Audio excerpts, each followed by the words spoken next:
to the marvelous land of Oz. I'm Mardell, and I'm reading The Lost Princess of Oz by L. Frank Baum.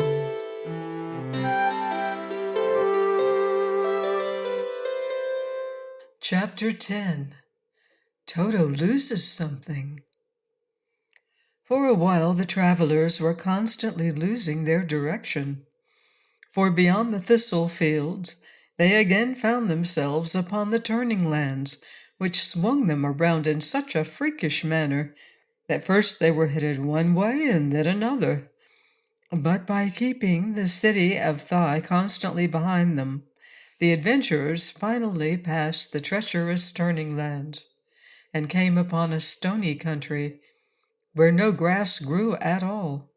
There were plenty of bushes, however, and although it was now almost dark, the girls discovered some delicious yellow berries growing upon the bushes, one taste of which set them all to picking as many as they could find. The berries relieved their pangs of hunger for a time, and as it now became too dark to see anything, they camped where they were. The three girls lay down upon one of the blankets all in a row, and then the wizard covered them with the other blanket and tucked them in. Button-Bright crawled under the shelter of some bushes and was asleep in half a minute. The wizard sat down with his back to a big stone and looked at the stars in the sky and thought gravely upon the dangerous adventure they had undertaken, wondering if they would ever be able to find their beloved Ozma again. The animals lay in a group by themselves, a little distance from the others. "I've lost my growl," said Toto, who had been very silent and sober all that day. "What do you suppose has become of it?" "If you had asked me to keep track of your growl, I might be able to tell you," remarked the lion sleepily. "But frankly, Toto, I suppose you were taking care of it yourself." "It's an awful thing to lose one's growl," said Toto, wagging his tail disconsolately. "What if you lost your roar, lion? Wouldn't you feel terrible?" "My roar," replied the lion, "is the fiercest thing about me. I depend on it to frighten my enemies so badly they won't dare to fight me." "Once," said the mule, "I lost my bray, so I couldn't call to Betsy to let her know I was hungry. That was before I could talk, you know, for I had not yet come into the land of Oz, and I found it was certainly very uncomfortable not to be able to make a noise." "You make enough noise now," declared Toto, "but none of you has answered my question. Where is my growl?" "You may search me," said the Woozy. "I don't care for such things myself." "You snore terribly," asserted Toto. "It may be," said the Woozy. "What one does when asleep, one is not accountable for. I wish you would wake me up sometime when I'm snoring and let me hear the sound. Then I can judge whether it is terrible or delightful." "It isn't pleasant, I assure you," said the lion, yawning.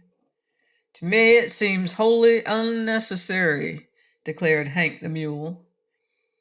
"You ought to break yourself of the habit," said the sawhorse. "You never hear me snore, because I never sleep. I don't even whinny, as those puffy meat horses do. I wish that whoever stole Toto's growl had taken the mule's bray and the lion's roar and the woozy's snore at the same time." "Do you think, then, that my growl was stolen?" "You've never lost it before, have you?" inquired the sawhorse. "Only once, when I had a sore throat from barking too long at the moon." "Is your throat sore now?" asked the Woozy. "No," replied the dog. "I can't understand," said Hank, "why dogs bark at the moon. They can't scare the moon. The moon doesn't pay any attention to the bark. So why do dogs do it?" "Were you ever a dog?" asked Toto. No, indeed, replied Hank. I am thankful to say I was created a mule, the most beautiful of all beasts, and have always remained one. The woozy sat upon his square haunches to examine Hank with care.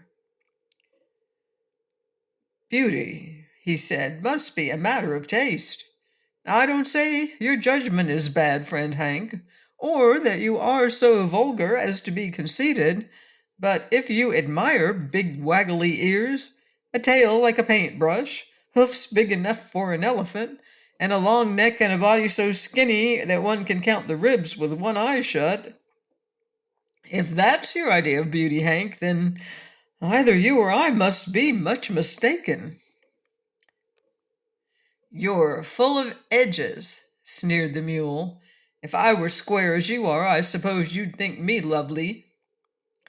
Outwardly, dear Hank, I would, replied the woozy, but to be really lovely, one must be beautiful without and within. The mule couldn't deny this statement, so he gave a disgusted grunt and rolled over so that his back was toward the woozy. But the lion, regarding the two calmly, with his great yellow eyes, said to the dog, My dear Toto, our friends have taught us a lesson in humility. If the woozy and the mule are indeed beautiful creatures, as they seem to think, then you and I must be decidedly ugly. Not to ourselves, protested Toto, who was a shrewd little dog. You and I, Lion, are fine specimens of our own races. I am a fine dog, and you are a fine lion. Only in point of comparison one with another can we be properly judged, so I will leave it to the poor old sawhorse to decide which is the most beautiful animal among us all. The sawhorse is wood, so he won't be prejudiced, and will speak the truth. I surely will, responded the sawhorse, wagging his ears, which were chips set in his wooden head. Are you all agreed to accept my judgment? We are, they declared, each one hopeful.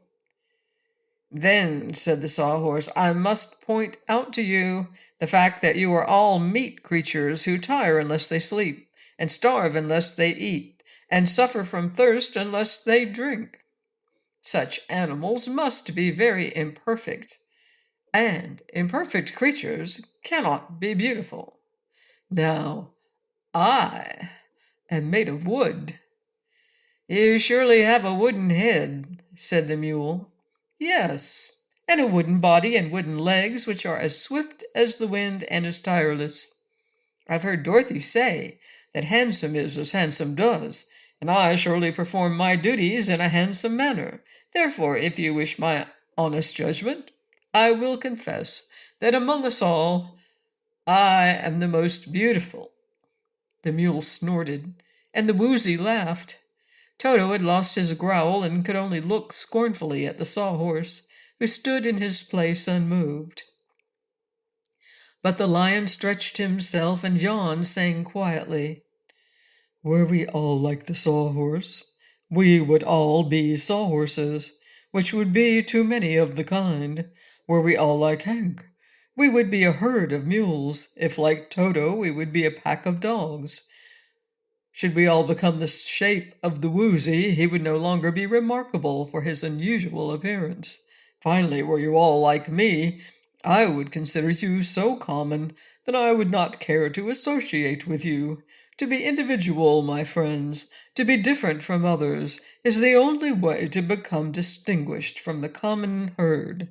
Let us be glad, therefore, that we differ from one another in form and in disposition. Variety is the spice of life, and we are various enough to enjoy one another's society. So let us be content. There's some truth in that speech, remarked Toto reflectively.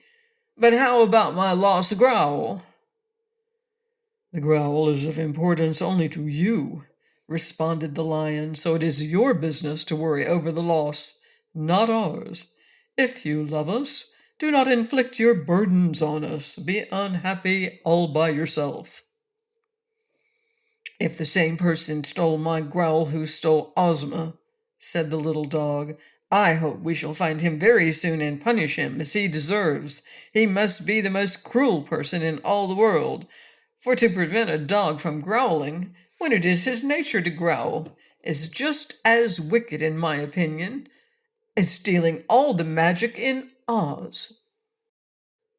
Please join me next time and find out what happens next in The Lost Princess of Oz by L. Frank Baum. Goodbye for now. See you in Oz.